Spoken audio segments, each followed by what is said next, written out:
That's right. You're listening to another episode of the co-main event mixed martial arts podcast. I'm Chad Dundas. That's Ben Folks. We're both longtime MMA journalists, and for nearly the last 14 years, we've been meeting here every week to break down all the action in the wild, weird, and occasionally wonderful world of mixed martial arts. Ben, we're coming out of UFC Mexico last weekend, headed into UFC 326 this weekend. And despite the fact that we don't have too many fights booked for the rest of the year, or I guess more importantly, too many big, exciting fights booked, it does now feel like we are into the thick of it in terms of the UFC on Paramount Plus live event schedule. So this week we're going to talk about Max Holloway and Charles Oliveira. They're going to rematch for the BMF title, potentially, perhaps more importantly, maybe the chance to leapfrog Arman Sarukian as the number one contender for Ilia Topuria. Arman Sarukian, by the way, at the rate Troll Boy is fucking up. Yeah, he seems to be suffering from, hey, can I fuck this up for myself disease? Perhaps a terminal case, given the events of the weekend. We might mix that into all this UFC 326 talk. First, though, we got word last week that Alex Pereira is vacating the UFC light heavyweight championship, but for what exactly? We know that Yuri Prochazka and Carlos Ulberg will fight for the vacant title at UFC 327 in April, but we don't know exactly what's going to happen with Pereira, though we have some ideas. Where are you at on all this? Yeah, I mean, you got to think a fella doesn't just go, hey, take this UFC title from me. I don't want it anymore, unless he has very good reason to believe this is one step in a process that is going to end up with you getting something better, or at least an opportunity at something better. Now, we know Alex Pereira has been saying since like UFC 300, he's been like, I'll go to heavyweight. I don't care. Like, he does seem to want that opportunity. It'd be a huge thing to be a 3-division UFC champion. There's also just sort of an idea like, hey, if you stick around light heavyweight, what are you going to do? Probably fight some rerun kind of matchups. If you want to do something really big, then you could see how heavyweight would be the place to go at this point for him.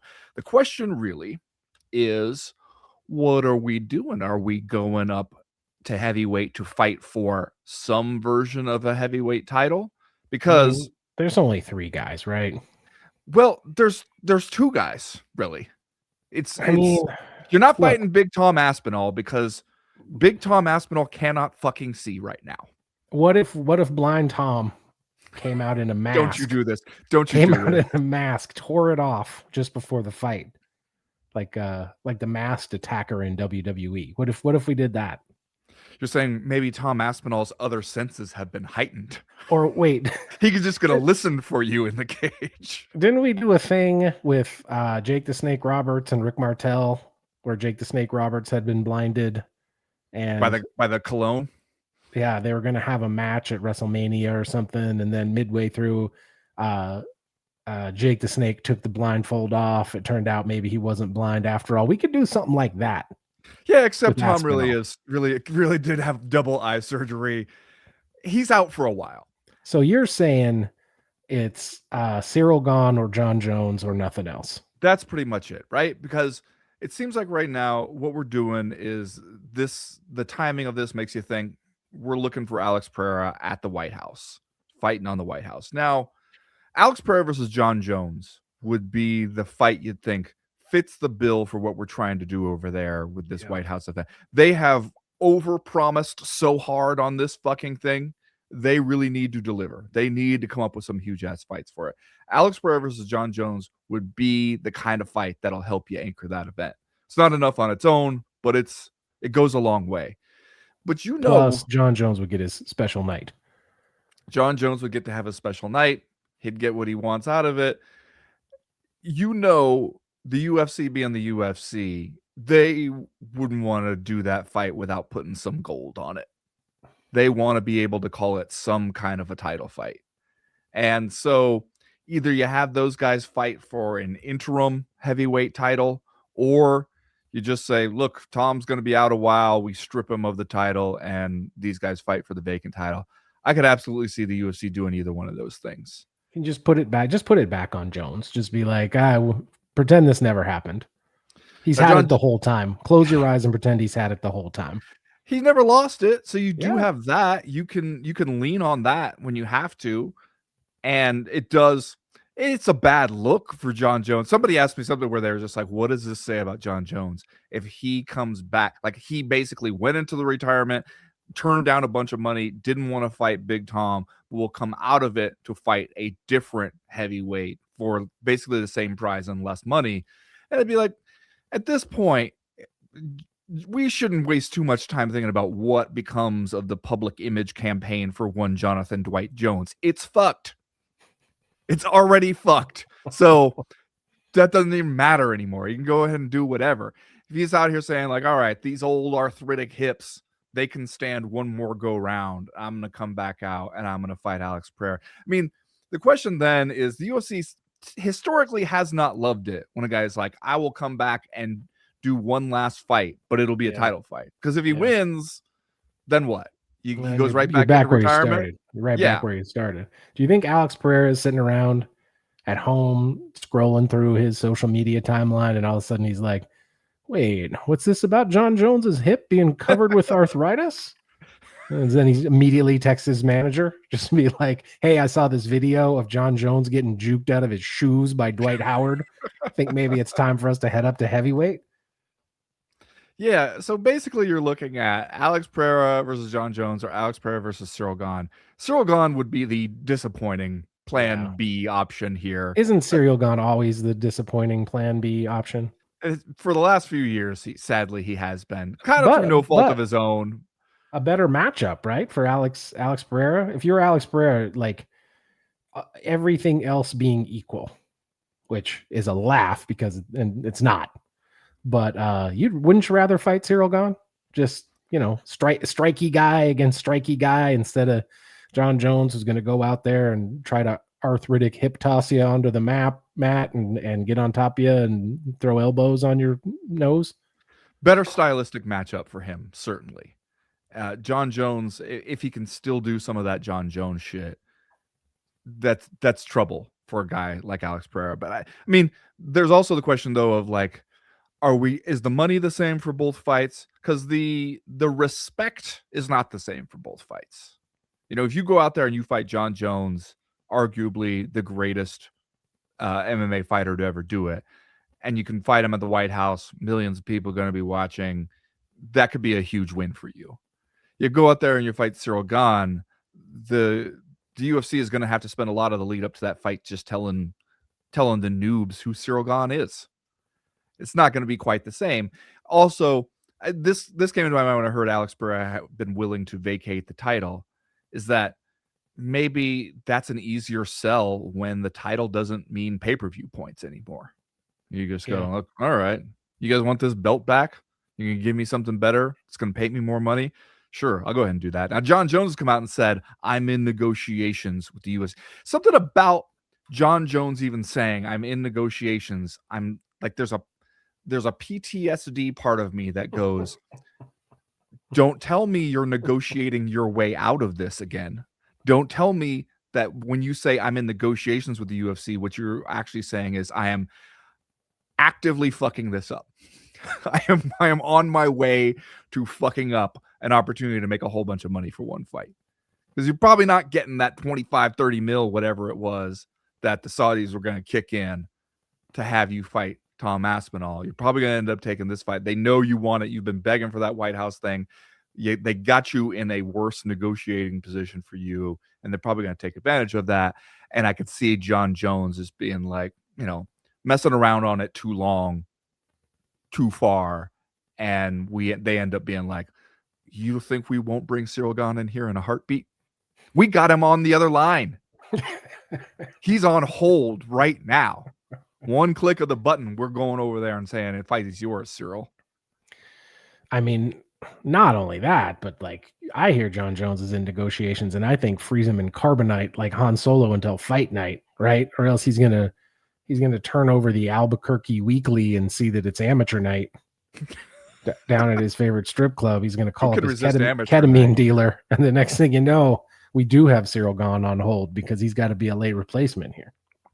Yeah, that is the other possibility. And that is, you got to imagine that would be part of what is said during negotiations. It's John, damn it. If we give you this one, man, we really need you to show up when it's time to show up. We don't need you getting in trouble between now and then. So, yeah, I got to think that, like, right now, my money would be on Alex Pereira, Jon Jones, some form of UFC heavyweight title. And the broadcast would probably infuriatingly act like Tom Aspinall does not exist and has never existed. But that's just par for the course. And then, you have yourself a pretty good fight. Because especially at this point, if you'd done this fight 2-3 years ago, I'd have been like, Jon Jones is going to take him down, elbow him in the head. Yeah. As good a fighter as Alex Pereira is, stylistically, nightmare matchup for him. Jon Jones, a smart fighter, whatever else we want to say about him, not the kind of guy to go out there and do dumb shit. He can see an advantage in one area. He's going to exploit it. But now, Jon Jones in that fight against Stipe, he still was able to do some Jon Jones stuff, albeit to an aged version of Stipe, but he looked a little creaky at times. He started to look a little bit like age has been catching up with him. As you said, going out there and just getting fucking burned on the post route in a flag football game. He needs help over the top. That's all I'm saying. He does. He needs a little help over the top. Needs safety help. You can't leave him out there on an island. God damn it. He put that in Alex Pereira's scouting report, by the way. Yeah. Him talking about his arthritic hips and everything. If you're Alex Pereira and you're in that camp, you probably go, now's the best time there's ever been. Yeah. To fight Jon Jones. Yeah. The best time to fight Jon Jones would be 2 years from now. Second best time is right now. Wow, good news for Tom Aspinall, I guess. If these guys try to give me Alex Pereira versus Cyril Gane as the main event at the White House show, not that I totally care what happens at the White House, I guess, now that I'm halfway through this sentence. I just realized I don't care what happens at the White House. But if just because they promised so much from this card, if your main event is Cyril Gane against Alex Pereira, impeachment. We vote for impeachment. You think that's an impeachable offense? Yeah. That's what you're saying? Yes. Yeah. Maybe you do. Go ahead. We love to make long-term predictions that can make us look foolish by the time they actually turn out to be true or not. Are we still at war with Iran when we're sitting here? Or, okay, I'm not even going to. Are we at war when we sit here watching the White House event? Are we going to have a surreal moment where we are sitting here watching the president be awarded an honorary UFC title at the event that we're holding to celebrate his birthday because he's a special boy, and meanwhile, U.S. military people are dying and bombs are dropping? I mean, it's only 2 months, right? Well, we're early March, so it's like 3 months. Oh, that's right. We're doing it in June. 3 months. I mean, we haven't used it as an excuse to cancel the midterms yet. So maybe we are. I say yes. I say we're at war with somebody. Yeah. Yeah. Maybe you could do like a one night only championship for Jon Jones and Alex Pereira. Like it dissolves at midnight. I mean, that is honestly a viable possibility for something like this, because you're doing such a different kind of event and you're trying to make it seem so big. The same way we're going to give Trump a FIFA Peace Prize, we could go out here and be like, we're giving you the Trump heavyweight title. Yeah. We could just make a belt up. We've done it in the past. We've done it before. It's just specific to this event. That way we don't have to worry about Jon Jones retiring with it, any of that shit. It also doesn't mean people will be less likely to accept those, because it's not like you're getting pay-per-view points anyway. You're just going to be straight up negotiating, what are you paying me for this fight? I could absolutely see that's a way for the UFC to say, hey, look, we delivered on this promise to have a bunch of title fights, even if maybe only a couple are actual UFC title fights. Oh, man, I could totally see that. I could totally see some made up ass belts. That sucks. Remember, you're listening to the Co-Main Event podcast proper. This show drops every Tuesday afternoon for free in your timelines and podcast libraries. But if you want even more of the Co-Main Event, you can find Ben Folks and myself all week over on Patreon. Hit us up at patreon.com/co-main event. Get loads of extra audio and video content, as well as access to our official Discord message board where they're talking about fights and a lot of other stuff literally all the time. Starting to get cranked up for the March Sumo Basho over there on the Discord. Just a couple weeks away. We're going to kick that bad boy off. Guess who got the number one pick in our fantasy sumo draft? Was it you? It's me, your boy. E Honda's Revenge. That's the team. We're coming for the number one spot. Had to go out there and draft my guy Ono Sato, regardless of some health concerns, regardless of the separated shoulder, maybe headed into this tournament. So wow. Maybe you're picking with your heart rather than your head. Man, I got to ride or die with the big O. You know what I'm saying? That's just me.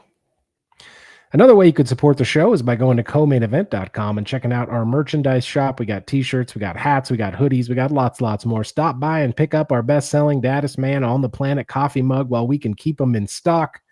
Get a Dundasso t-shirt, get a Bobby Nux shirt, get Volcomania shirts.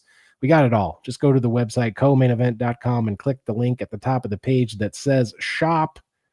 As always, we partner with our friend Johnny Ashcroft on the shop. He is a graphic designer from Portland, Oregon. We can't recommend him highly enough for all your design needs. Hit him up at studiosuperconductor.com or on Instagram at studiosuperconductor. Did I say the Patreon is patreon.com/co-main event? Did I say that, or did I get too excited about the Basho? Can't say it enough. Patreon.com/co-main event. That's where you go to join the team right now, like we always do about this time. Let's do a little bit of listener mail. Listener mail.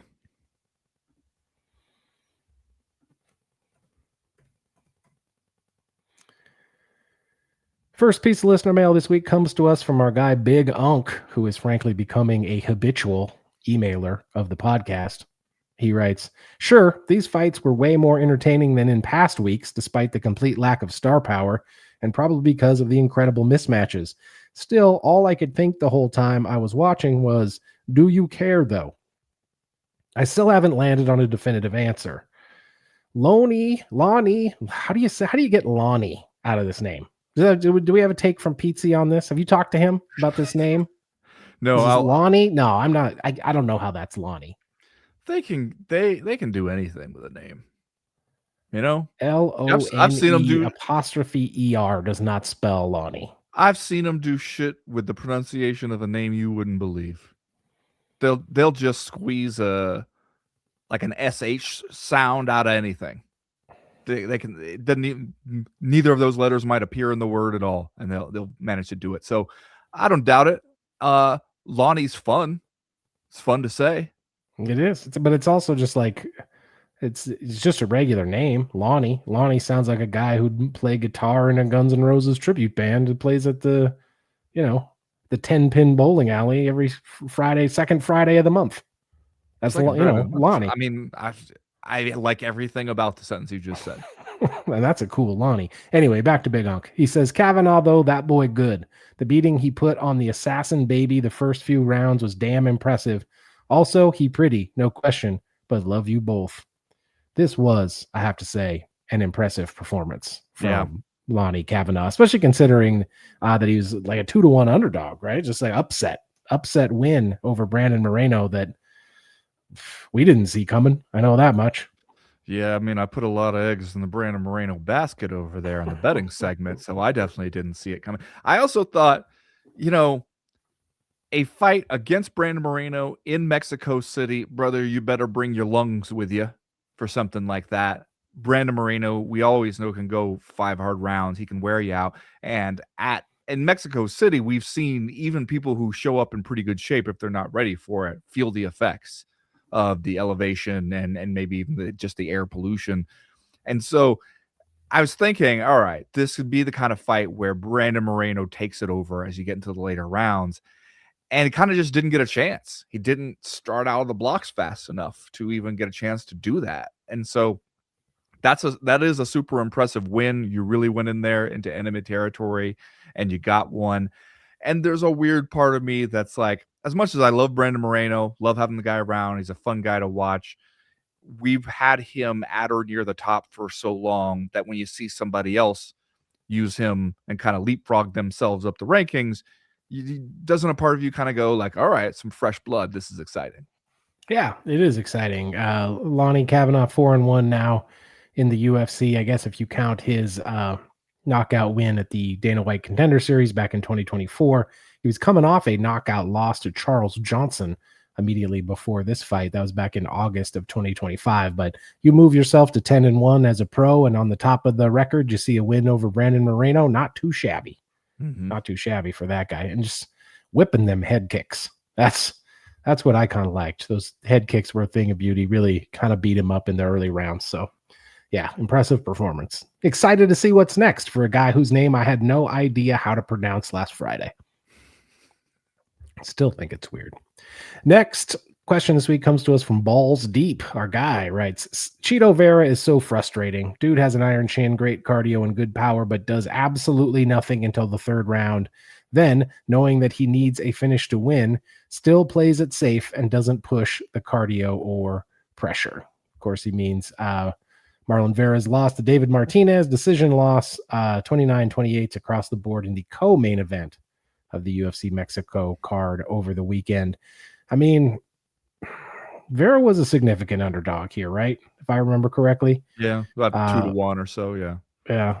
And he falls to 0-4 in his last 4 fights. He's 1-5 in his last 6. His last win was 2023 against Pedro Munoz back at UFC 292. So I don't know, man.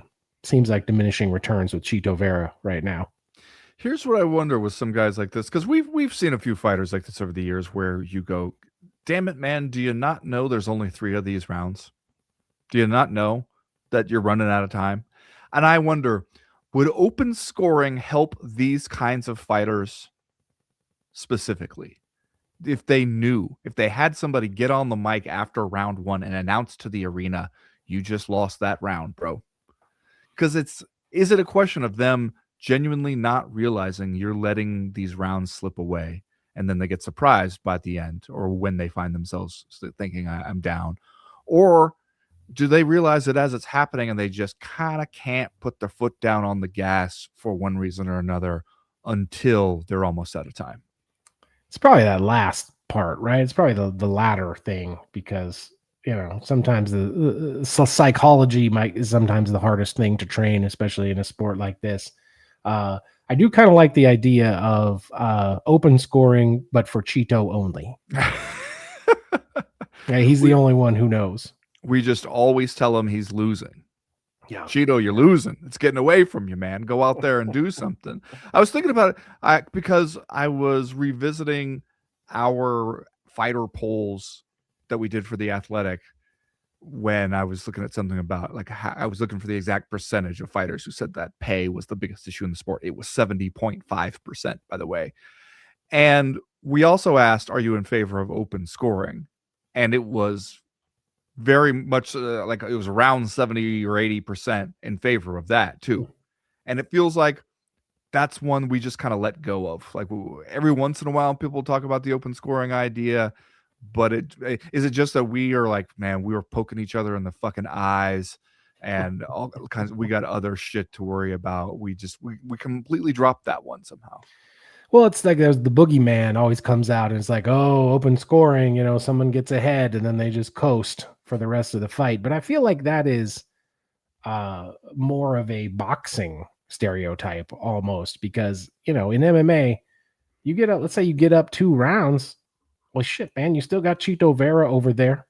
Mm-hmm. You're not going to be able to coast too hard if he's coming for you. There's so many ways to lose in this fight or in this sport. I feel like if you go out there and try to take 5 minutes off, you might fuck around and find out. So I don't know. Didn't Invicta try it at one point? Somebody tried it. and I don't think it made a huge difference. Yeah. But it would be interesting to put in place on some of these smaller events. The UFC, much like baseball, going with the pitch clock and then the AI balls and strikes umpire, the UFC is in the position where it could test some of this stuff out if it wanted to, right? Either in smaller promotions who I'm sure would love to play ball with the UFC if they were asked, or even in the Contender Series, So there's just, there's a guy at the top who you could argue is set in his ways. Yeah. You could argue that. Yeah, one thing, what I know about Chito Vera? What's that? Don't run up on him. Yeah. You ever seen this? He's strapped. He's got that thing on him, Ben, at all times, it would seem. Okay. Well, I mean, I can't say I was sitting here thinking about running up on him before you gave me this information.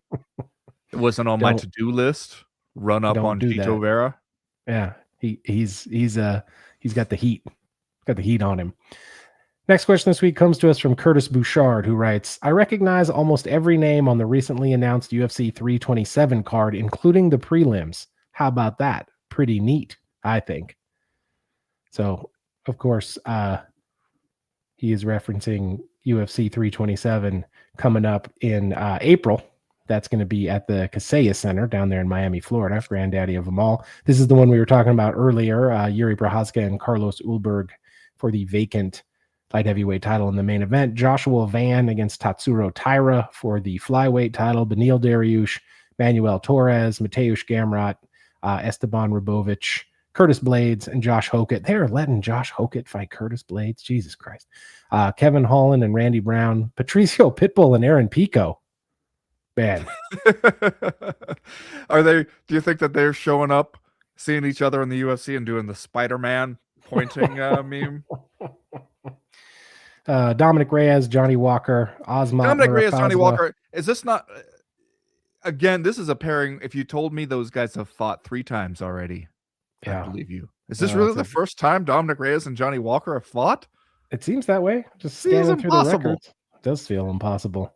Tatiana Suarez, Lupe Godinez, Cub Swanson, the train, Nate Landwehr. Cub Swanson, Nate Landwehr. They're trying to tear my heart in half with that one. That's just somebody taking their Matchbox cars and smashing them into each other. And then the only 2 guys, Kelvin Gastelum and Vicente Luque, the only 2 guys on the card who don't have Wikipedia pages, Christopher Alvidrez and Francisco Prado, way down there at the bottom of the card. So that, you know what, that is a decent one. Even if you could argue, there's not a superstar on there, but Yuri P is, Yeah. Did you see Yuri P was on Ariel Helwani's show yesterday talking about his decision to take this fight and how his girlfriend is expecting their child? You'll remember Yuri P doing just the most Yuri P kind of birth announcements of all out there with this fucking samurai sword at the gender reveal, all that stuff. Yeah. His wife is due right around this time, or his girlfriend, I believe, is due right around this time. And he said that she told him basically, like, all right, if you get a title fight, you can take it. But don't you be out here fighting just to fight, goddammit, when you know we got this baby coming. You better wait until after the baby gets here if you're going to do that. You can just imagine, and especially I like to imagine her as at this point, a very hardcore studied fan who is just like, Yuri, if you show up out there, you leave me alone here in the delivery room to go fight at the fucking Apex. Don't bother coming home. Don't take no 3-rounders. No. That's all she's saying. But they're saying, they call him up and they say, hey, look, Alex P just left the belt behind. Carlos Ulberg, a guy we were willing to get excited about a little bit. So he makes sense, but he's not really going to sell it. You can't have like Carlos Ulberg versus TBA and have it really feel like a light heavyweight title fight. But Yuri Prochazka got a lot of momentum. And we also just love that goddamn Weirdsmobile. We love having this guy around. You throw him in that fight. Now it feels like an actual title fight. It feels like a real thing. I hope he's getting the money he deserves. I'm sure he's not, but I hope he is getting the money he deserves with a baby coming, because they need him to help anchor a thing like this with Alex gone now. Yeah. Next question this week comes to us from Leon Kompowski. You have to Google that one. I don't know. He writes, in recent years, the UFC has pivoted away from fighters being the star of the brand, to the brand being the star. The embodiment of that brand is Dana White. So instead of a star fighter to promote their new baby Zuffa Boxing, they're having Dana do that job. The trash talk versus a rival, the promo video with the belt, etc. Zuffa is exclusively being sold on the rivalry between Dana and mainstream boxing, and we, the fans, are to root for our boy taking on the establishment. One problem, I could not care less. If you're not actually backing it up in the ring, trash talk really doesn't amount to much until the UFC pivots back to a fighter-focused promotion, and I won't hold my breath. They aren't going to sell most hardcore fans on Dana versus the world. I don't think that would work for casuals either. Thoughts? Now, first of all, the only we thing do I would enjoy say, hearing from Leon Kompowski, the guy who was the mental patient at the New Bedlam Insane Asylum when Homer Simpson was mistakenly sent there and met this man who said he was Michael Jackson. That is Leon Kompowski. Deep cuts. That's pretty deep cut right there. Did you know, Chad, that in that episode, the character of Leon Kompowski was voiced by the actual Michael Jackson, who, for contractual reasons, was credited as John J. Smith. His singing in that was done by a Michael Jackson impersonator named Kip Lennon. Jackson had Lennon do his singing voice because he wanted to trick his brothers into thinking that Lennon was him. Wow. You know what? You learn something on this show every week. I'm glad that Leon Kompowski wrote us in so we could go down this rabbit hole together. There's no way you sat here and thought we're going to talk about the episode of The Simpsons where Homer is mistakenly sent to an insane asylum. Maybe the only thing I would disagree with Leon Kompowski on here is the idea that the UFC has ever been a fighter-focused company. I believe they figured out early on in the Fertitta era that the best and safest move was to make Dana White the face of the company. You can go back and look at the first season of The Ultimate Fighter, and that season gave us a bunch of characters in Chris Lieben and Diego Sanchez and Josh Koscheck and Forrest Griffin and Stephan Bonner and everybody else. But the star of that show was Dana White. He was the one who showed up and did the "Do you want to be a fucking fighter" speech, et cetera, et cetera. We've been hanging this thing on Dana White for a long time. You can probably go back and pinpoint the moment that he got his teeth fixed and his hair shaved off and a stylist putting him in the designer jeans and say, okay, we decided to ride with Dana from here on out. And you know what? It kills me to say it, but that was probably the right choice, right? It has worked. Yeah. It has worked like a charm. You have seen these generations of fighters come and go, and Dana White has been out there as the one constant. And he was a really effective brand spokesman early in the company's lifespan, and a really important one during a very crucial time for the UFC, going out essentially out of the underground and into the mainstream. And Dana White's personality really resonated with that. He was very easy for these mainstream media companies who didn't know enough about the sport to know what he was really about, but knew enough about the sport to know that he would give you some good quotes and pose for some outlandish photos for your magazine spread, right? They knew he would do that. So he was very good and effective in those transitional days for the UFC. My question is whether or not he is still that guy. And that is one of the questions I have for Zuffa Boxing, because the idea of Dana White taking on the establishment at this point, especially when your pockets are stuffed with money from Saudi Arabia, when you can literally right? change the law, you can just go in there and be like, yeah, this law that makes it illegal for us to do this business in this sport the way we'd like to, we'd just like you guys to change that for us. And the United States government basically goes, okay. Like, that is hard to pitch yourself as you are the anti-establishment at that point. I see what you're saying too. I mean, the thing is about this, you can use it for a little while. It's especially when we are making it seem one way in the initial headlines. Zuffa Boxing signs Conor Benn, takes one Eddie Hearn's guys right out from under him. Oh, boom, we got you. We're beating up babies. And then they turn around afterwards and be like, and he will be fighting on somebody else's fight card who won't even put our names on the poster. So, you know, you're going to get a little bit of mileage out of that. I do think you're running to a certain point where people are like, all right, we're not interested anymore, because as Leon Kopowski points out, you're not actually getting in there and doing.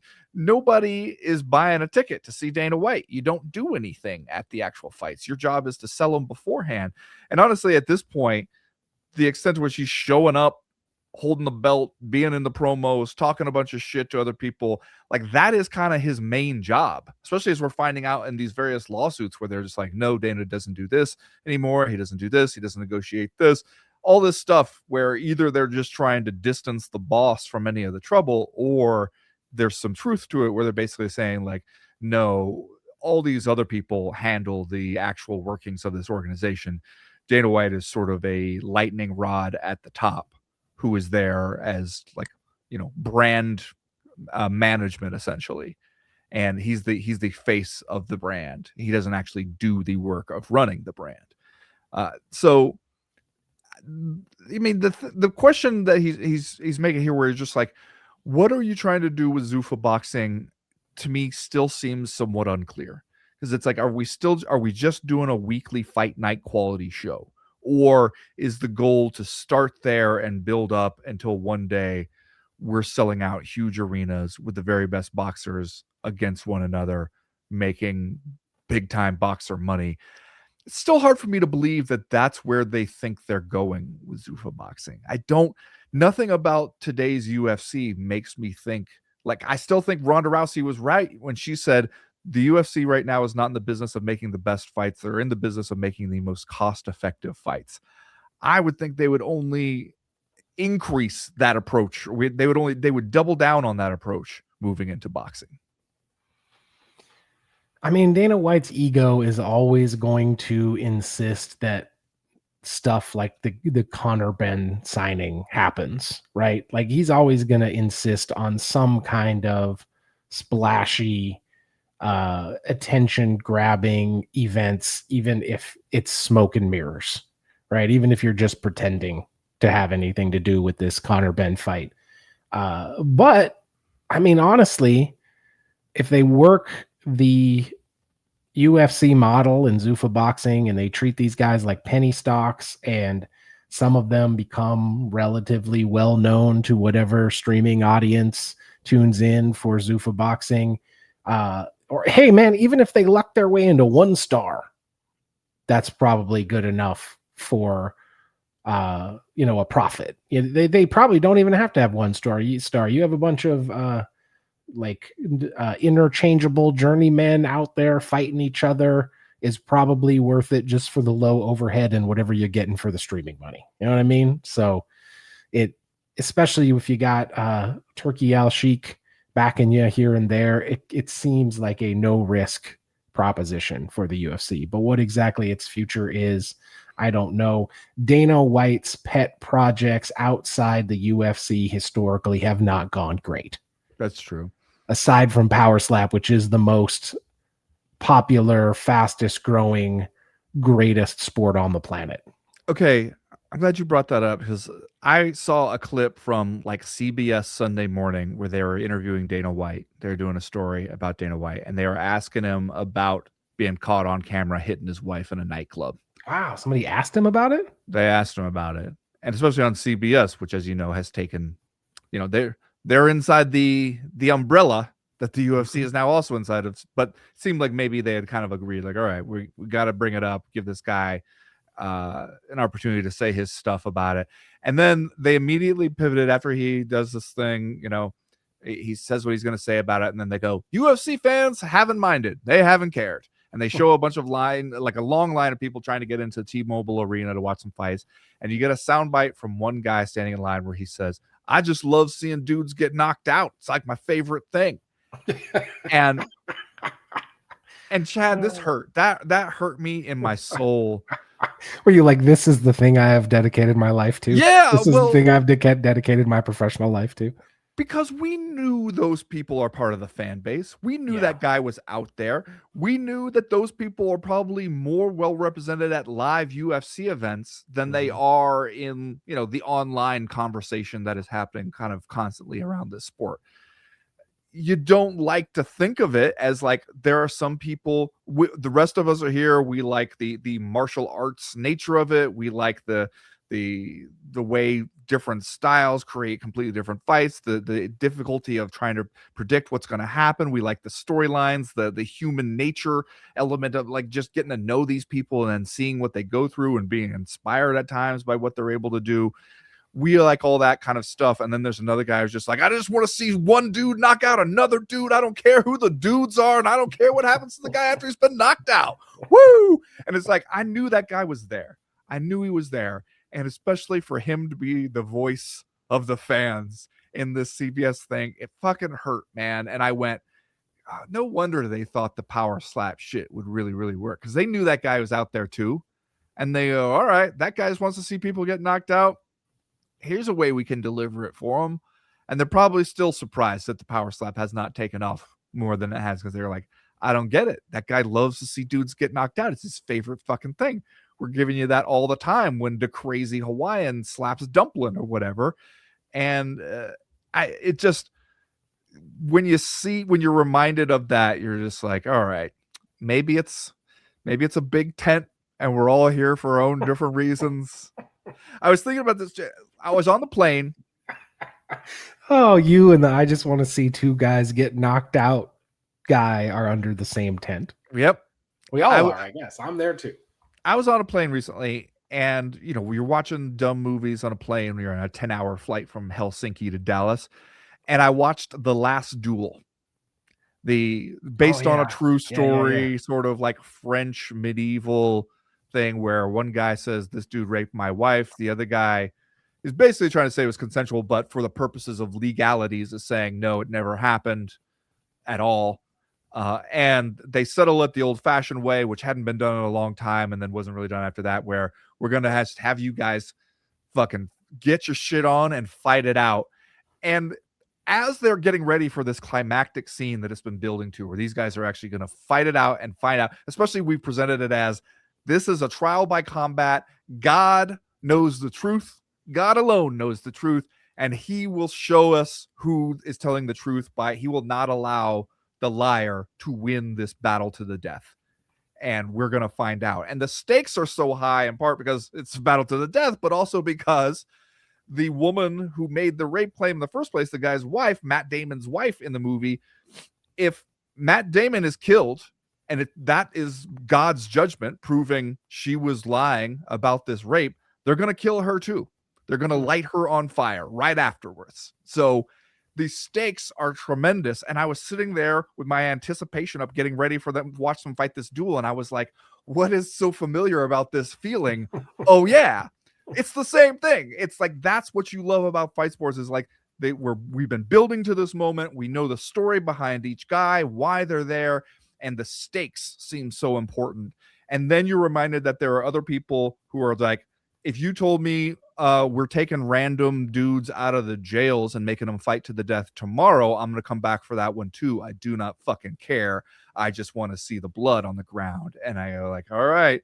Even then, there must have been dudes in the crowd, some of the people who are like, I'm here because I really believe in this guy's version of the truth, and I can't wait to see God punish the other guy. And then standing next to you is a guy who's like, I don't fucking care who wins, man. I just want to see some throats get ripped out. And it's just like, God damn it.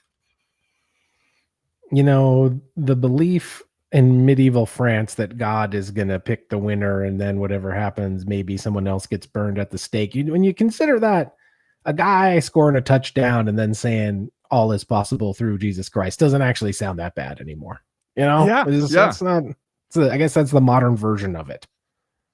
You're just like, God would not let you stab me in the fucking mouth if you were lying. Speaking of not caring who the dudes are, here's our last question this week from Connor Walsh, who writes, what do we think will be the first real undisputed 1 versus 2 title fight this year? So far, we have had or are booked Gaethje versus Pimblett, Volk versus Lopez 2, Holloway versus Oliveira BMF, Josh Van versus Tatsuro Taira, Yuri versus Ulberg. I suppose it would be Kayla versus Amanda, but even that is someone coming out of retirement. This is an interesting question, and we'll talk about it right after this.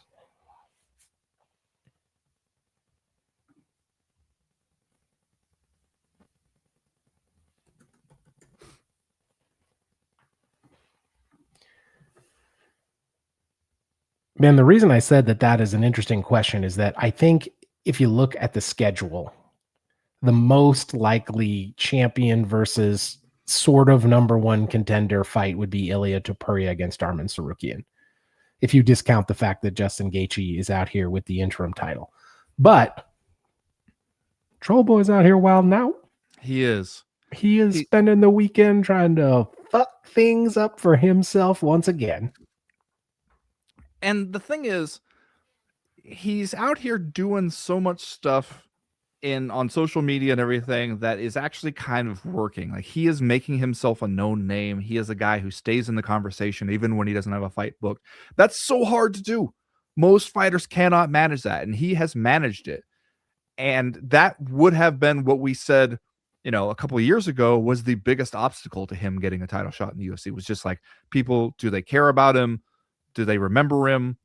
Do they give a shit about him, like, as a person or his fighting style or anything enough to really demand that you give this guy a title shot?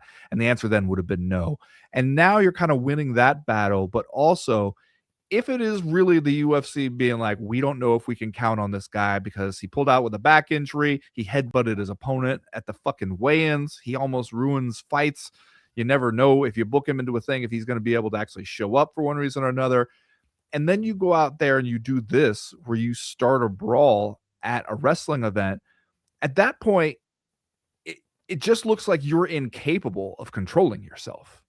And it's one thing if you're doing it on purpose for the publicity. If you're going like, hey, I got this bad boy image, I'm the guy who will punch you when we're both out here in nylon singlets, whatever. Then at least the UFC gonna be like, all right, he's working an angle, he's selling himself to the public and therefore selling himself to us, and we can go with that. But it is really starting to seem like Arman he is not in charge of what he does. He finds himself in these situations and he cannot control his own behavior. And that's a different kind of guy. That is a guy that you worry about putting into these big fights. Yeah, it worked for Tank Abbott. Maybe not the same for Arman Tsarukyan. He's out there. He's wrestling the take me down, get $1,000 guy.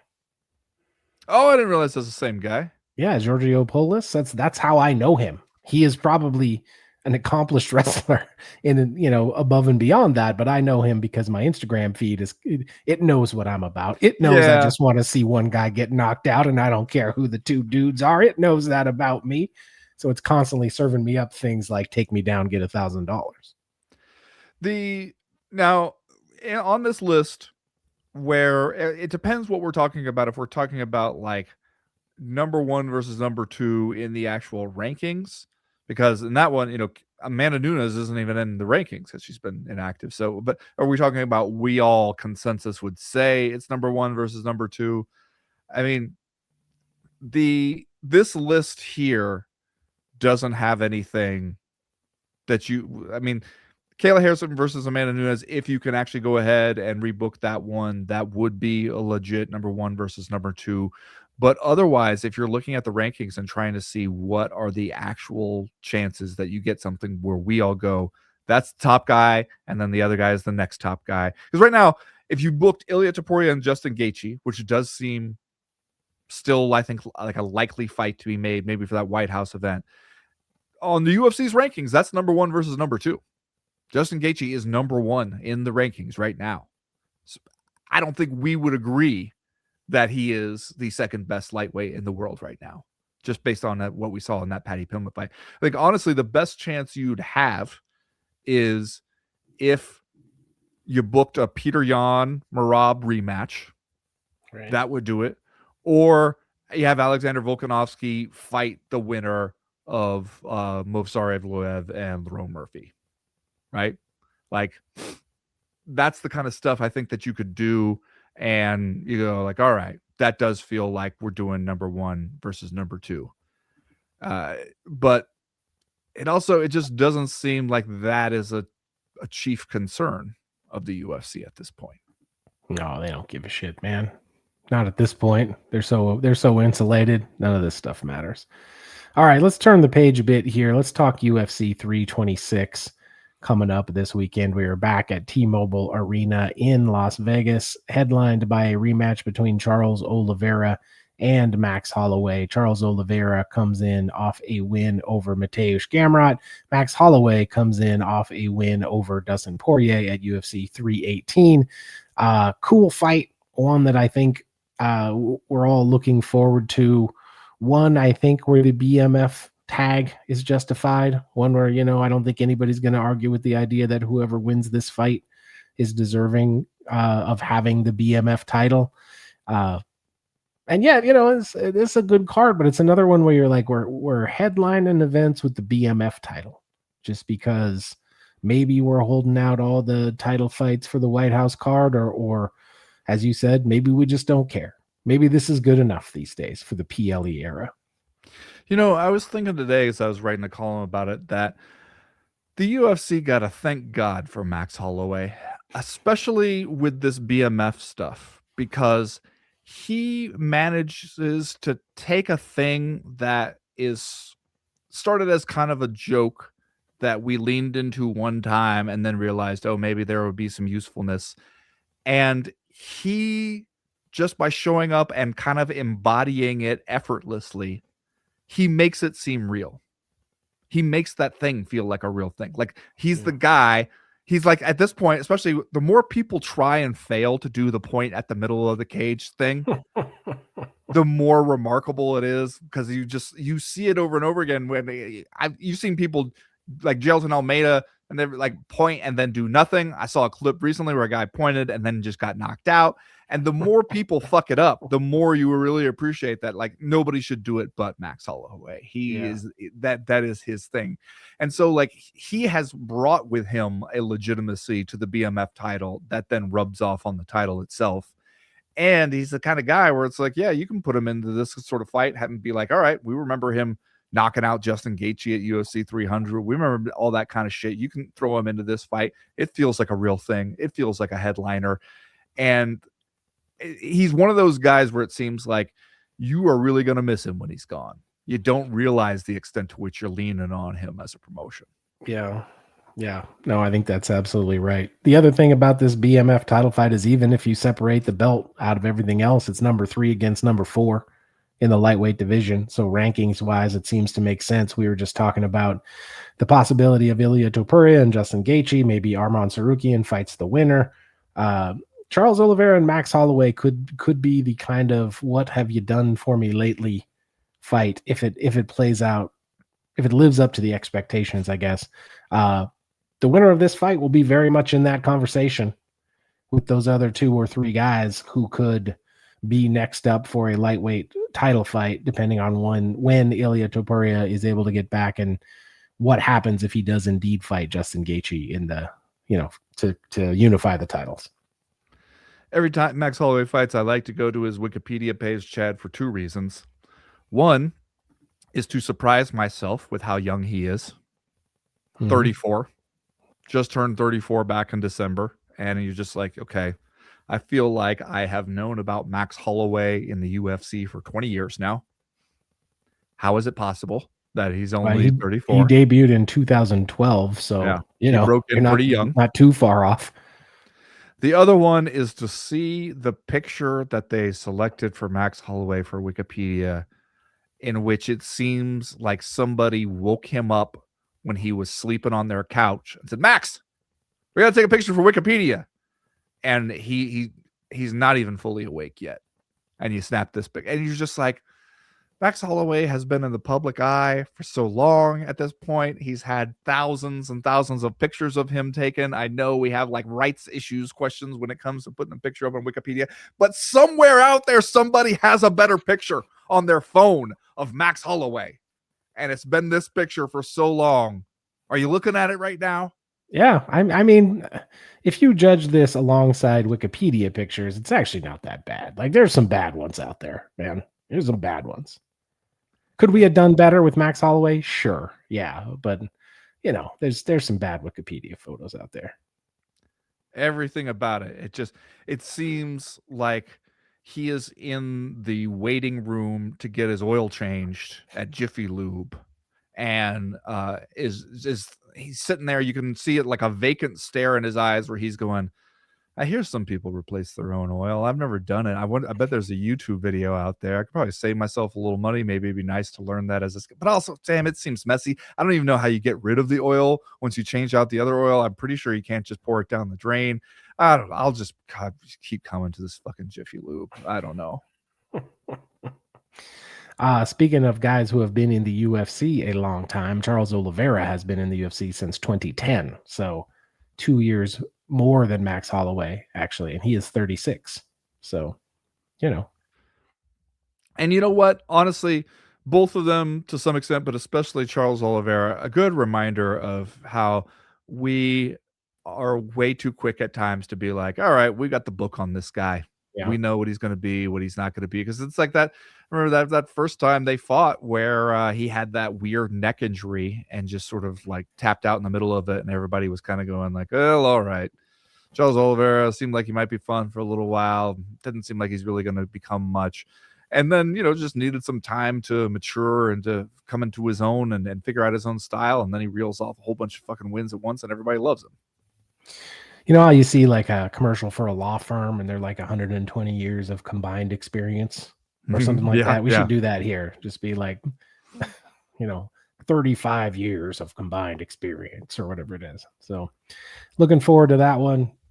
Rounding out the card, Kyle Bahalo against Ranier de Ritter, Rob Font against Raul Rosas Jr., Drew Dober against Michael Johnson, Gregory Rodriguez versus Bruno Ferreira. Decent card. Decent PLE card. Nothing wrong with it. I'm gonna get excited anytime you got the handsomest man in MMA, Drew Dober, getting out there. Good to see him showing up again. I'll tell you who maybe has the most at stake and who is really in a put up or shut up moment here is RDR, Ranier de Ritter, because he was really having a moment there.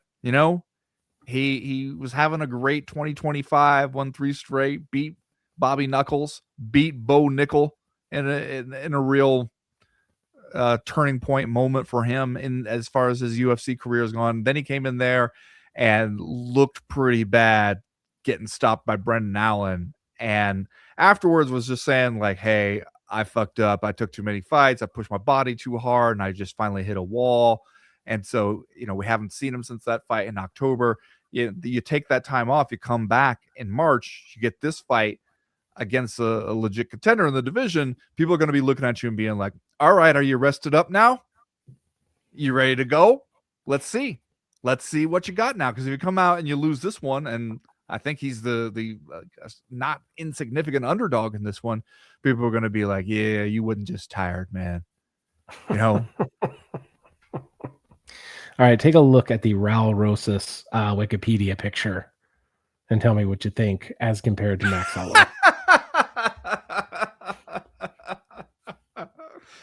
What is it about this that is just hilarious? It's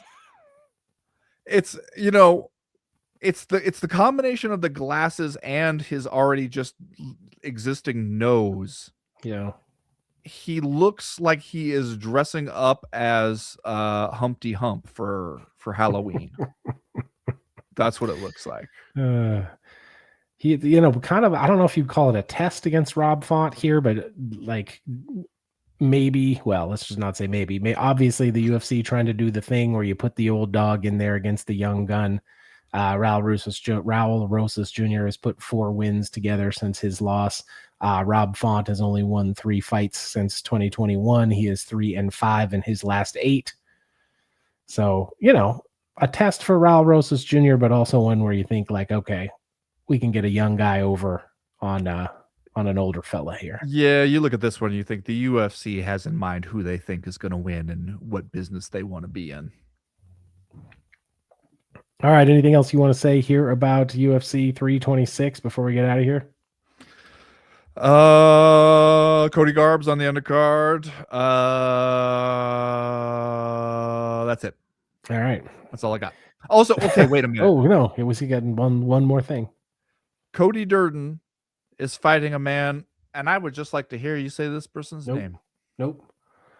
Niam Garjal Tumendendumbarel. That's the longest name I've ever seen in my life. If this were Scrabble, you'd be winning. That's all right. Thanks for listening, everybody. We will see you next week right here again, or if you join us over on the Patreon page, patreon.com/co-main event. We'll see you tomorrow for the live chat. So join in there. As for right now, thanks for listening, everybody. We are done. We are through. We are out. This guy, I see this guy's long ass name, and I go, that's a man in need of a nickname. I go to his Tapology page because he does not have a Wikipedia page. I find out he already has a nickname, and it is Art of Knockout, which, nope, that's not going to work for me, man. It's not going to work for me. Okay, hold on. Niam Garjal, Art of Knockout, Tumendembarel. Just, I hope you're on your A game this night, Bruce Buffer. Don't be staying out late the night before this one. So, yeah. Bruce Buffer's at home saying that into a mirror right now 100 times.